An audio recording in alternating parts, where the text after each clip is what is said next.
is where so many of us teeter between just frustration, anxiety, restlessness, and actual utter despair.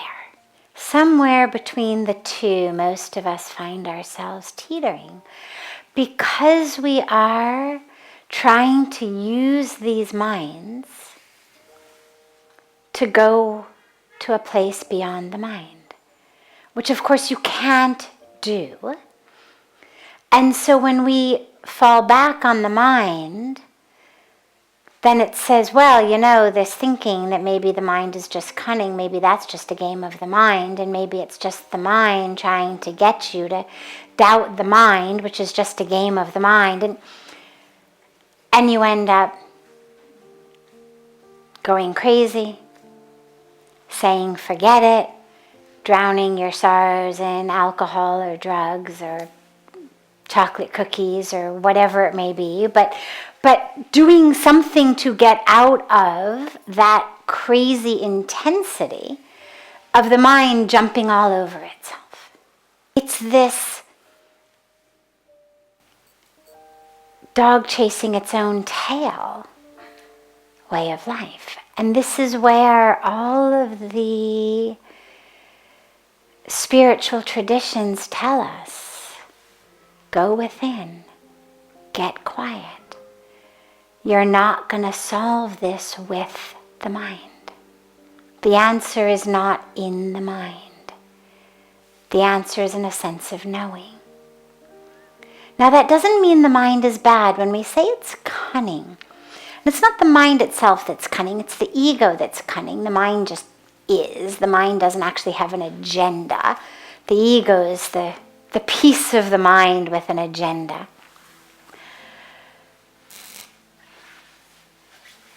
But the mind functions only in separation.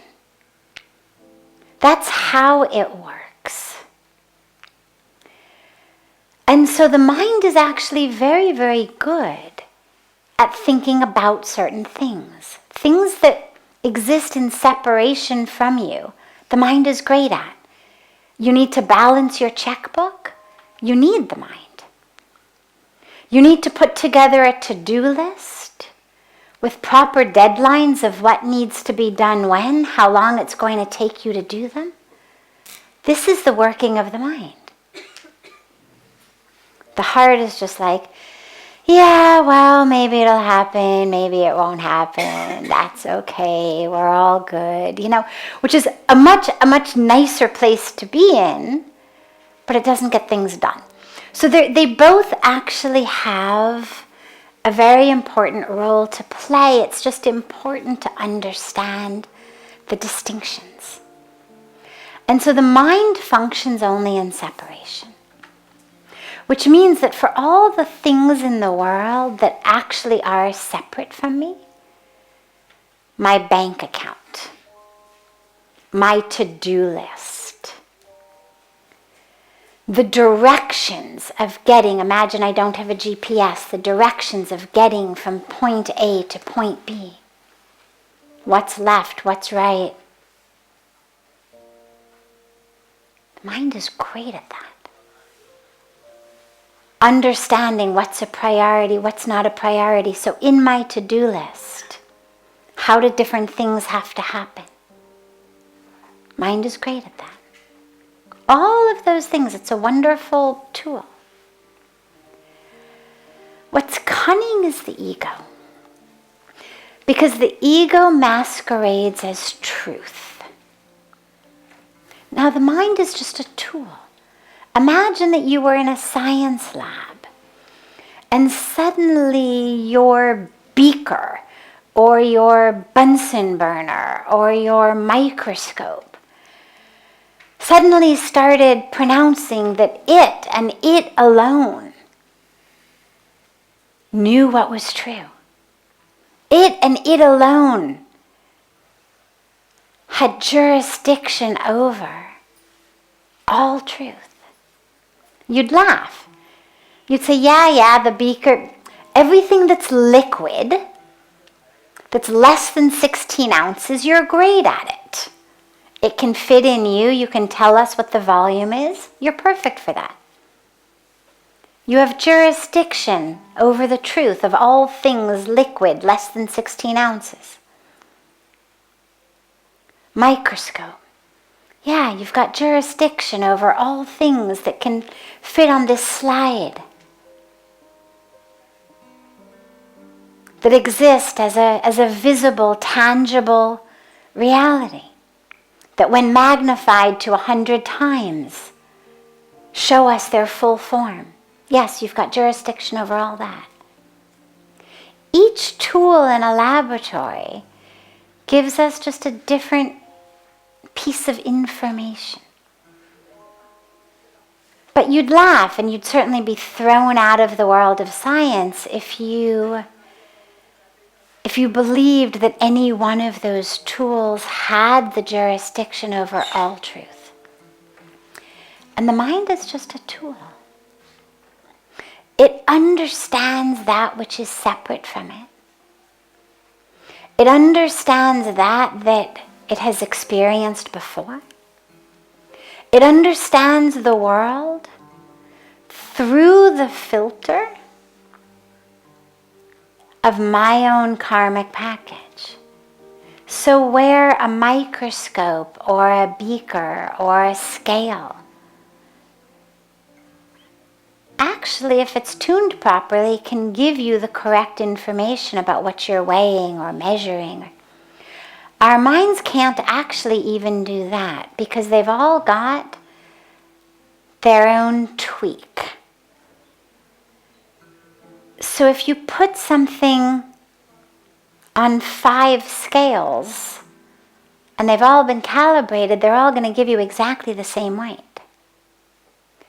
But if you put 5 people in a situation and one thing happens, those 5 people are going to give you 5 completely different reactions, responses, interpretations of what happened, based on what they've walked in with.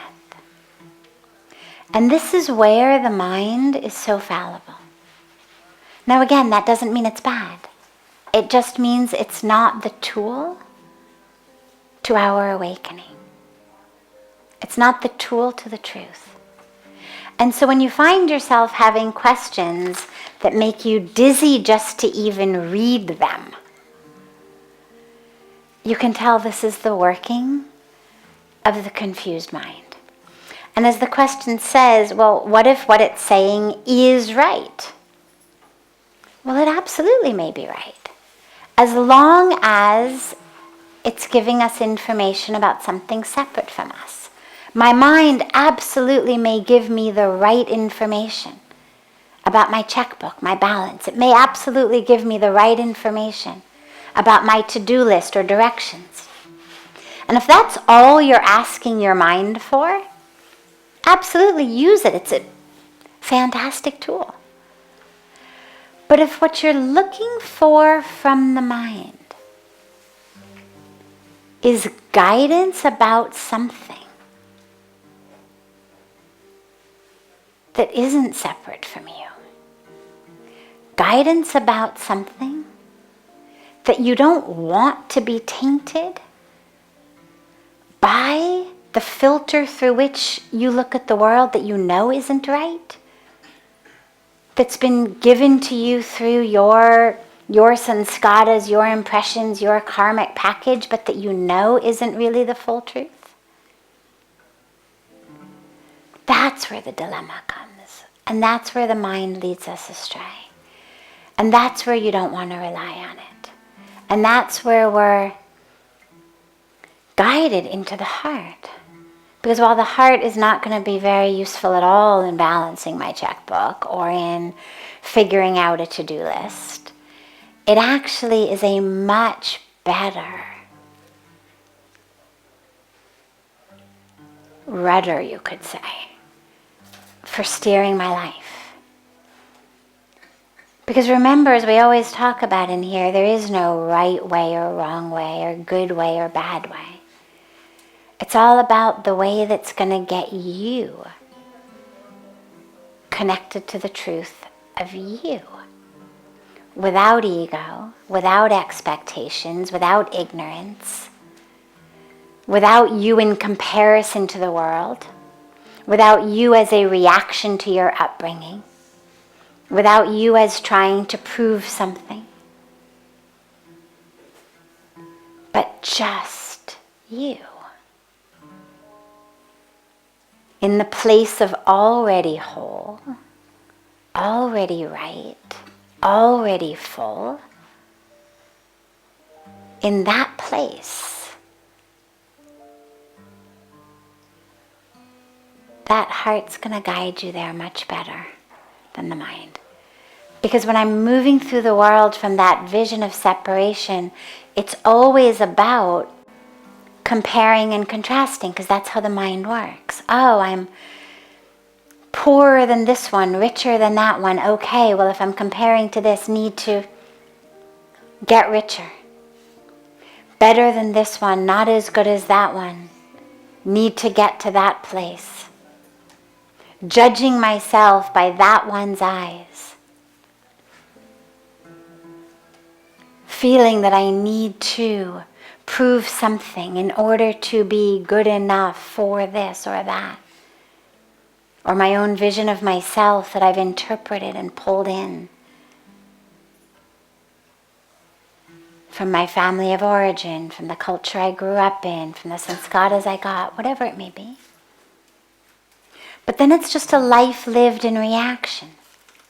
Life lived in reaction to the first 10, 15 years of our life. A life lived in reaction to, either because I'm obeying it or I'm rebelling against it, the culture I was raised in.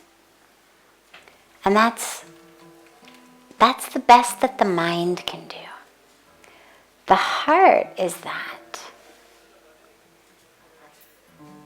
which actually feels and knows our truth and is content to just exist in love and exist in truth and move forth as love and move forth as truth.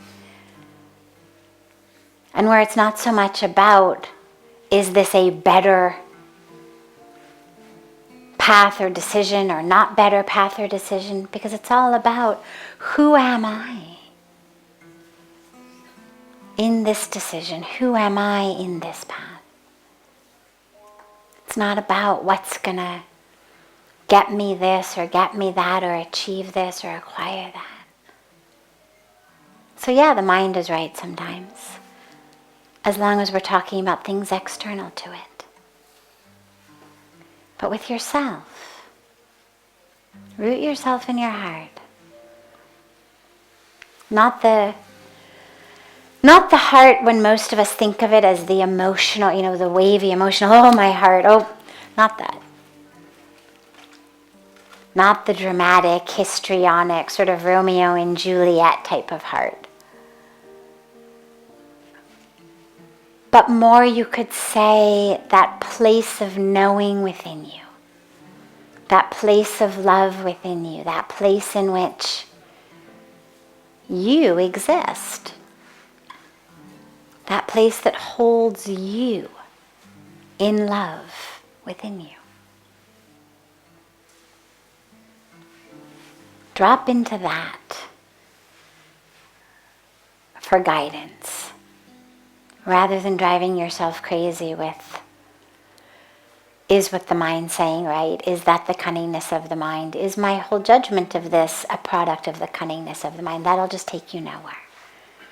And if you find yourself in that type of whirlpool, that's a signal to sit down and meditate.